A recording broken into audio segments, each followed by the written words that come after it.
ni dans la condamnation d'un camp, ni dans la mise en accusation d'une communauté ou d'une génération. Elle se trouve dans des fragilités plus profondes que nous devons examiner avec lucidité. La première est que nous avons trop souvent répondu aux crises par le partage du pouvoir plutôt que par la consolidation de l'État. Nous avons réparti les fonctions et les responsabilités sans transformer suffisamment les institutions appelées à survivre aux hommes et aux circonstances. Or, un arrangement politique peut être remis en cause. Seule une institution forte, légitime et durable protège la République dans le temps. La deuxième est que nombre de ces processus sont demeurés concentrés entre acteurs politiques dans des espaces éloignés des réalités quotidiennes de nos populations. Le peuple congolais a souvent été appelé à soutenir des conclusions qu'il n'avait pas véritablement contribué à élaborer. Pourtant, aucun accord ne peut durer s'il n'est pas compris, approprié et défendu par la nation elle-même. La troisième est que nos engagements n'ont pas toujours été accompagnés d'une véritable obligation de résultat. Trop souvent, la signature a été confondue avec l'action. Les responsabilités étaient mal définies, les calendriers imprécis, les moyens insuffisamment identifiés et les mécanismes de suivi trop faibles. Ainsi, les promesses ont parfois duré moins longtemps que les crises auxquelles elles devaient mettre fin. À ces insuffisances se sont ajoutées d'autres erreurs. L'urgence de faire taire les armes nous a parfois conduit à différer le traitement de véritables causes qui les faisaient renaître. La violence a trop souvent semblé ouvrir plus rapidement les portes de la reconnaissance politique que la mobilisation populaire, le mérite, le travail, la loyauté républicaine ou le suffrage universel. Les victimes, quant à elles, ont parfois été appelées à pardonner avant d'avoir été pleinement entendues, reconnues et réparées. Nous avons voulu tourner la page sans toujours l'avoir lue jusqu'au bout. Nous avons voulu reconstruire sans assainir suffisamment les fondations. Nous avons voulu réformer l'État sans transformer en profondeur son rapport au territoire, à la justice, à la sécurité,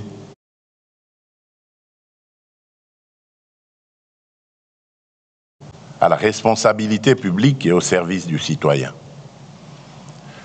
Reconnaître ces insuffisances ne signifie pas condamner le passé. C'est assumer une obligation envers l'avenir. Mais très chers compatriotes, cette exigence de vérité sur nos fragilités internes ne doit prêter à aucune équivoque. Reconnaître nos faiblesses, ce n'est pas absoudre ceux qui agressent notre pays. Interroger nos erreurs, ce n'est pas relativiser l'occupation d'une partie de notre territoire. Réformer l'État, ce n'est pas partager avec l'agresseur la responsabilité des crimes commis contre notre peuple. Aucune cause, aucune revendication, aucune blessure, aussi réelle soit-elle, ne peut justifier que l'on ouvre les portes de la maison commune à ceux qui viennent la piller, l'occuper et meurtrir ses enfants. La République démocratique du Congo est victime d'une agression.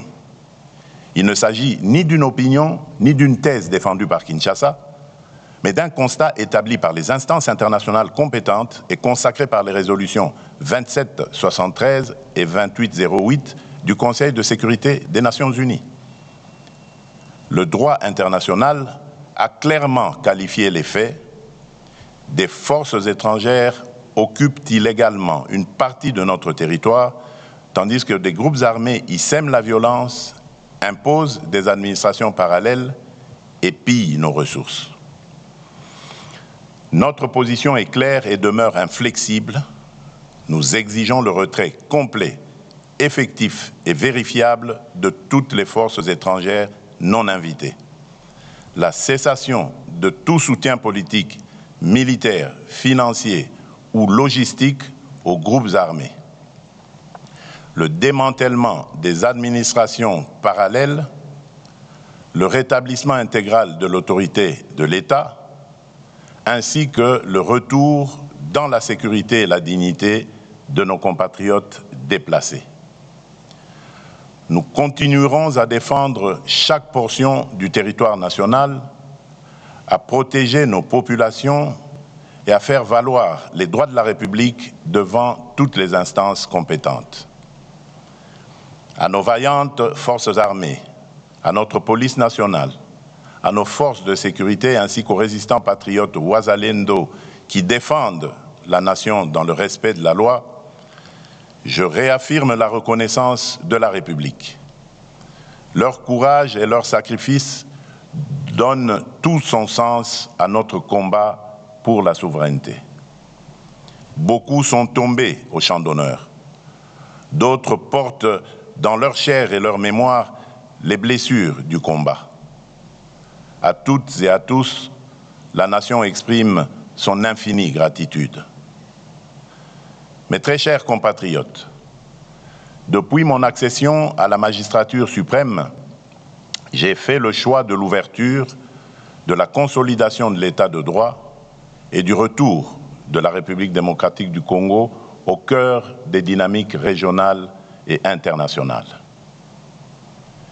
J'ai privilégié la diplomatie sans jamais transiger sur notre souveraineté, notre intégrité territoriale, ni les intérêts fondamentaux du peuple congolais.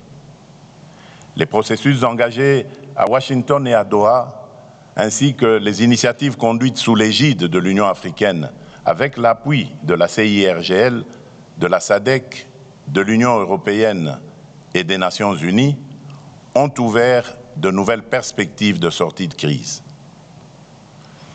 Le processus de Washington traite principalement de la dimension interétatique du conflit, des engagements de la République démocratique du Congo et du Rwanda, ainsi que des conditions d'une sécurité régionale fondée sur le respect de la souveraineté des États.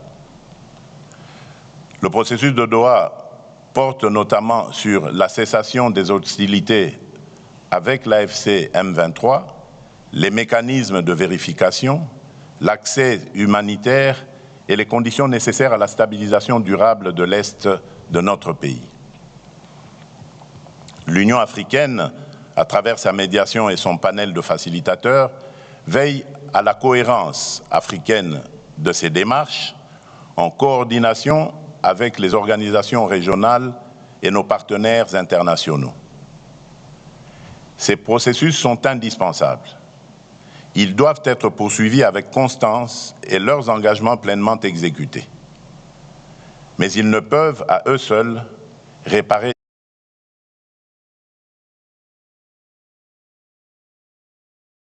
toutes les fractures qui traversent notre nation. Face aux menaces extérieures, notre sécurité repose d'abord sur notre détermination à défendre la patrie, sur la solidité de nos institutions et sur l'efficacité de notre diplomatie. Elle peut être renforcée par l'engagement ferme de nos partenaires vis-à-vis de l'exigence du bon fonctionnement des mécanismes internationaux. Mais notre cohésion intérieure dépend avant tout de nous. Elle demeure le fondement le plus sûr de notre souveraineté et la meilleure garantie de notre avenir. Les processus de Washington et de Doha peuvent soutenir nos efforts en faveur de l'assainissement des relations entre États, de la cessation des hostilités et de la stabilisation de l'Est. Mais aucun accord diplomatique ne peut définir à la place des Congolais la République que nous voulons bâtir, ni réconcilier durablement nos communautés sans leur pleine participation. Les avancées obtenues sur le terrain diplomatique ne produiront une paix durable que si elles s'appuient sur la cohésion nationale et sur la reconstruction intérieure de la République. C'est pourquoi, après avoir consulté les institutions de la République, les forces politiques et sociales, les confessions religieuses, les autorités coutumières, les milieux scientifiques, plusieurs personnalités de notre pays ainsi que certains de mes pairs de la sous-région, j'ai décidé de convoquer le dialogue national pour la paix, la cohésion et la refondation de l'État. Ce dialogue est une initiative souveraine conçue par les Congolais et pour les Congolais, conduite sur le territoire national et orientée exclusivement vers les intérêts supérieurs de la nation. Il réunira les filles et les fils de notre pays autour d'un impératif qui dépasse nos personnes, nos partis et nos ambitions, à savoir défendre la République, consolider la paix, préserver l'unité nationale et protéger nos intérêts stratégiques. Il ne constituera ni une négociation avec l'agresseur ou ses supplétifs, ni un moyen détourné de remettre en cause le choix souverain du peuple exprimé par les urnes en 2023.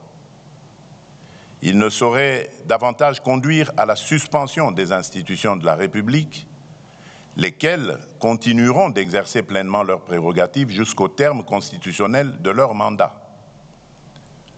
L'ambition de ce dialogue est claire: permettre au peuple congolais de ne plus seulement répondre aux manifestations successives de nos crises, mais d'en traiter enfin les ressorts profonds. Pour y parvenir, nous devons cesser d'envisager l'avenir de la République à travers le seul prisme de nos appartenances politiques, de nos rivalités idéologiques et de nos sensibilités communautaires. L'intérêt supérieur de la nation doit prévaloir sur toute autre considération. La République nous précède, nous dépasse et nous survivra. La cohésion nationale à laquelle nous aspirons ne commande ni l'effacement de nos divergences, ni la renonciation à la pluralité démocratique. Elle se fonde sur le respect des différences et la liberté du débat et se mesure à notre capacité à défendre des projets distincts sans trahir la République, comme à vivre pleinement nos appartenances culturelles, linguistiques, provinciales ou politiques, sans jamais les placer au-dessus de notre commune citoyenneté congolaise. Car si la démocratie nous autorise à nous opposer, la patrie, elle, nous interdit de nous déchirer. Mais très chers compatriotes, ce dialogue national se distinguera d'abord par son ancrage territorial. Il ne commencera pas à Kinshasa, mais au cœur de nos 26 provinces, de nos territoires et de nos communautés. Avant les assises nationales, une vaste consultation politique et technique sera organisée dans chaque province. Des forums préliminaires réuniront au chef-lieu provincial les populations, les autorités locales, les députés nationaux et les sénateurs élus de la province, les représentants des entités territoriales décentralisées et déconcentrées, les partis et regroupements politiques de la majorité et de l'opposition, la société civile, les autorités coutumières, les confessions religieuses, ainsi que les milieux professionnels, économiques, universitaires et scientifiques. Chaque province établira en toute franchise son propre diagnostic. Les causes de l'insécurité, les conflits fonciers et coutumiers, les tensions communautaires, les insuffisances administratives, les inégalités, les obstacles au développement et les réformes jugées nécessaires. La consultation associera également les institutions et services publics nationaux, les entreprises et établissements publics, les organisations des femmes, des jeunes, des travailleurs, des personnes vivant avec handicap et autres personnes vulnérables, les entrepreneurs, les agriculteurs, les enseignants, les chercheurs, les artistes, les professionnels de santé, les acteurs de l'économie informelle ainsi que la diaspora congolaise. Chaque entité consultée formulera ses priorités et ses propositions. L'ensemble de ces contributions sera consolidé dans un document de synthèse nationale qui constituera le socle des travaux et garantira l'ancrage populaire des assises nationales. Ainsi, les assises de Kinshasa ne seront pas le point de départ du dialogue, mais l'aboutissement d'une parole recueillie à travers tout le pays. Le peuple congolais ne sera pas appelé à entériner les conclusions d'une négociation menée sans lui. Il sera la source, la conscience et le véritable auteur de ce processus. Les assises nationales réuniront des délégués reflétant la diversité politique, institutionnelle, sociale, territoriale et culturelle de la nation. Ce dialogue ne sera la priorité d'aucun parti, d'aucune institution, d'aucune confession religieuse, d'aucune personnalité ni d'aucune majorité politique. Il garantira une parole libre, contradictoire et responsable dans le respect de la Constitution, des lois de la République et de l'intérêt national. Telle sera sa différence. Une différence de méthode, d'ancrage et de nature. Toutefois, l'inclusivité ne signifie ni l'effacement des principes, ni la confusion des responsabilités. Nul ne sera exclu en raison de ses opinions, de ses critiques, de son appartenance politique, de son origine provinciale, de sa langue, de son ethnie ou de sa religion. Mais nul ne peut prétendre s'asseoir à la table de la nation tout en prenant les armes contre elle. Aucune arme ne conférera à son porteur un droit supérieur à celui que le suffrage reconnaît aux citoyens.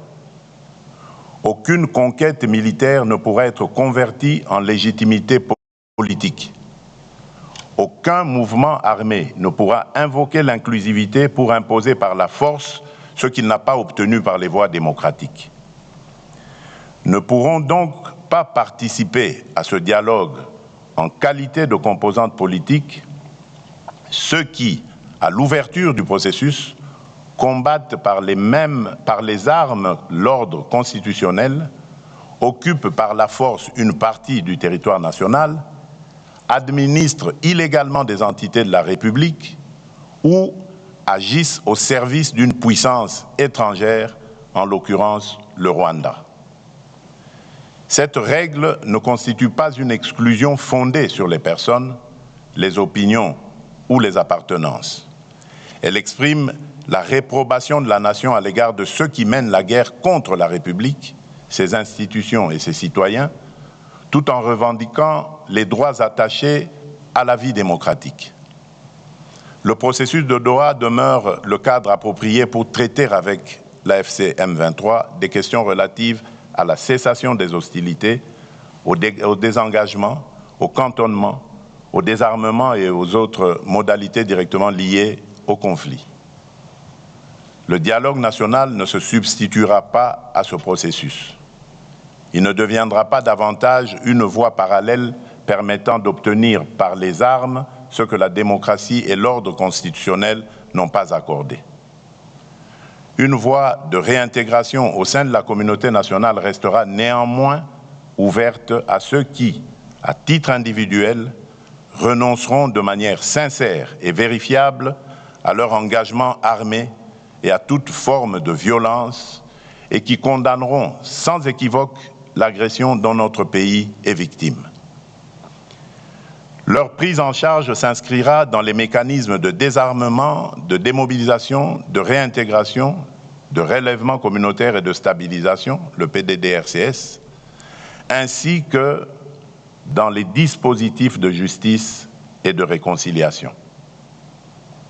Mais attention, la paix ne saurait signifier l'impunité. Les crimes de guerre, les crimes contre l'humanité, les actes de génocide, les violences sexuelles graves et les autres crimes imprescriptibles ne pourront être effacés par une amnistie générale ni sacrifiés au nom d'un compromis politique. Nous ne construirons pas la réconciliation sur l'oubli. Nous ne laisserons pas davantage la vengeance, la haine ou la peur décider de l'avenir de nos enfants. Notre responsabilité sera de tenir ensemble deux exigences indissociables: ouvrir le chemin de la paix à celles et ceux qui renoncent sincèrement à la violence et garantir la justice à celles et ceux qui en ont été les victimes.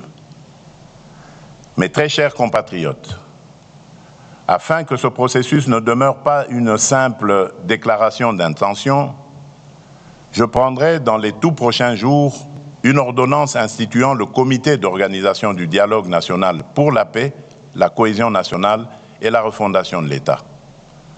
Ce comité sera chargé d'assurer la préparation administrative, matérielle et logistique du dialogue et de veiller à ce que les préalables indispensables à sa bonne tenue soient réunis.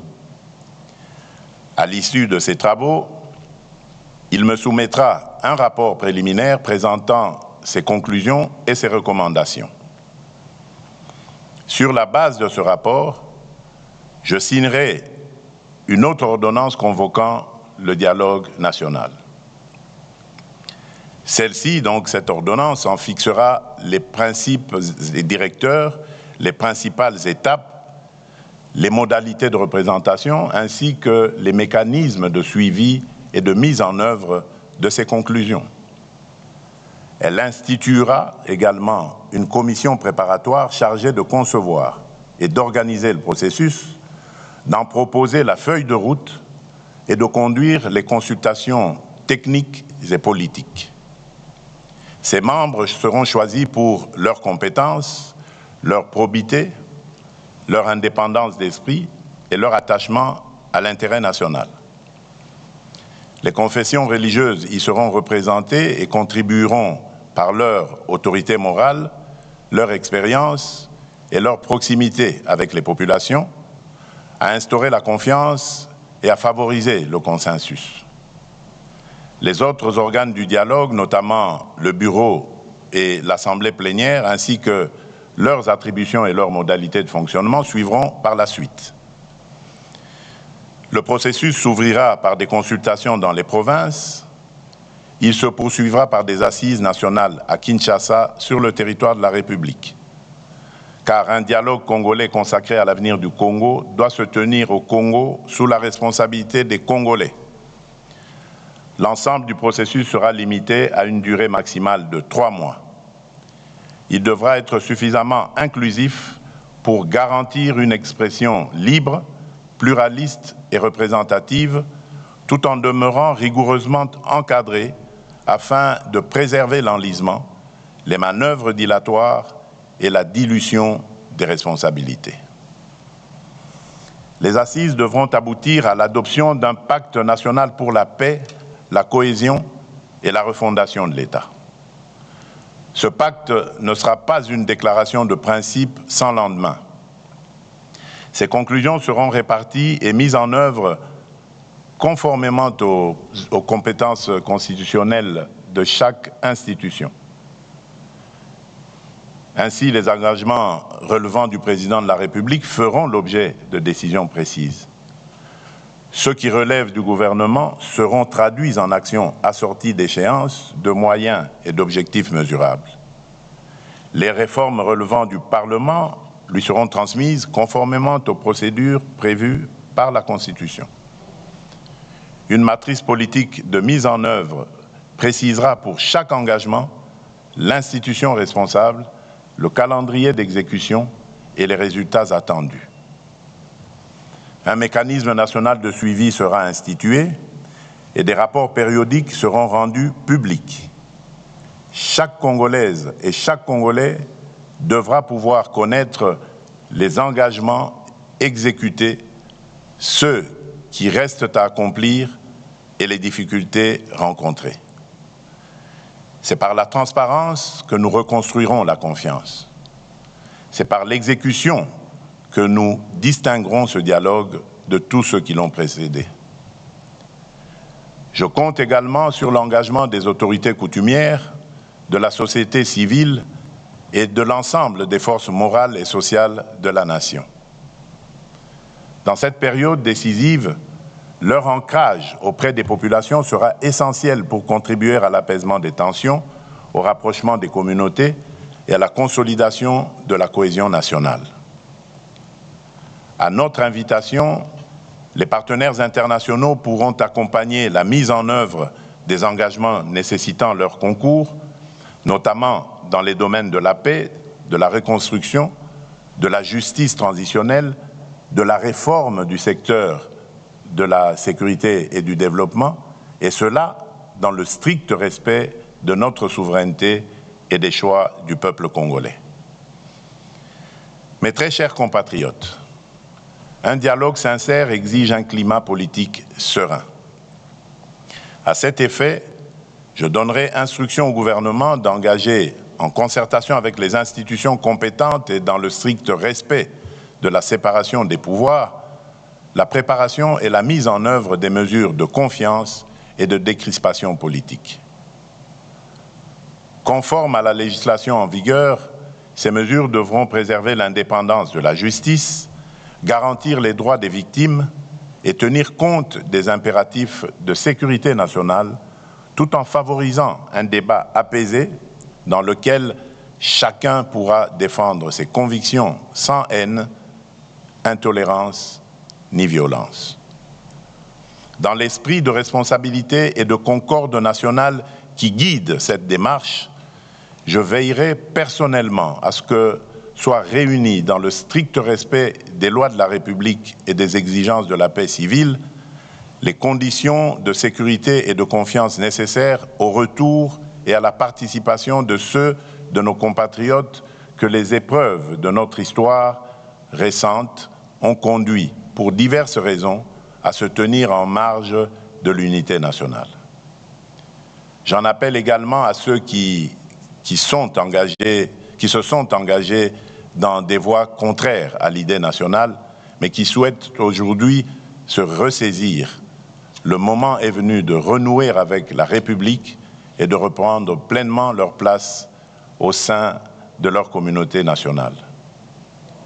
J'invite enfin chaque acteur politique, social, religieux ou communautaire à accomplir le geste d'apaisement que la nation attend de lui, baisser le ton, renoncer au discours de haine, proscrire tout appel à la violence, préférer l'argument à l'invective et placer en toutes circonstances l'intérêt supérieur de la République au-dessus des intérêts partisans.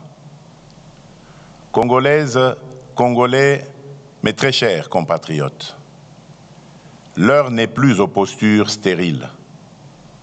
L'heure n'est plus aux querelles de préséance ni aux fractures entretenues au détriment du peuple. L'heure est au sursaut, à l'unité et à l'action. Au-delà des crises présentes, la démarche que nous engageons nous invite à un choix historique.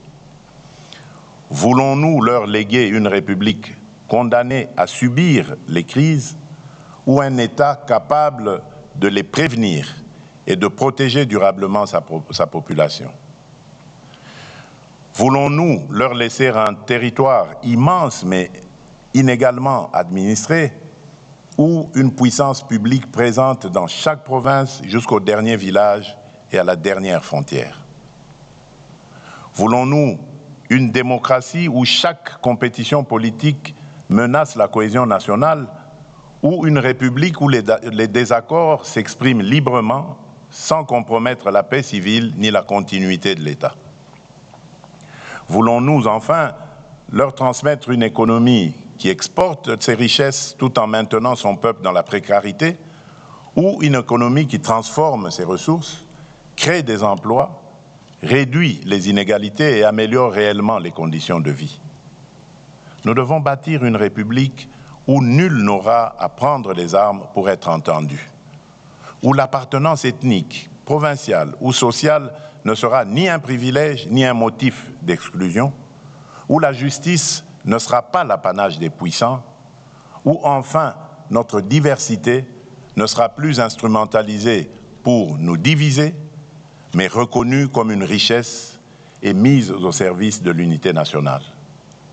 Nous voulons une République réconciliée avec elle-même, respectée dans la région et capable d'assumer au cœur de l'Afrique le rôle que lui assigne son histoire, sa géographie, son peuple et ses ressources.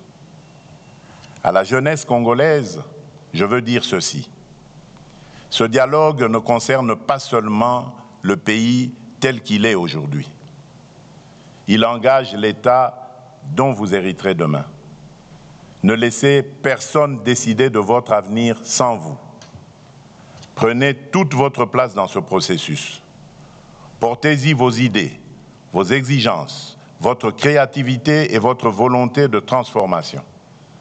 Rejetez les discours de haine, les manipulations identitaires et les appels à la violence. La République a besoin de votre intelligence, de votre énergie et de votre courage. Aux responsables politiques, je demande de mesurer pleinement la portée de ce moment. Le dialogue ne devra être ni un marché politique, ni un instrument de repositionnement personnel, ni une tribune de règlement de comptes. Il devra servir exclusivement la paix, l'unité nationale et l'intérêt supérieur de la République. Aux États et organisations partenaires, notamment les États-Unis d'Amérique, l'État du Qatar, l'Union africaine, l'Union européenne, les participants solliciteront un accompagnement ferme et constant. Celui-ci devra contribuer au retrait des troupes rwandaises du territoire congolais, au dépôt des armes par l'AFC M23 et à l'aboutissement des processus engagés à Washington et à Doha.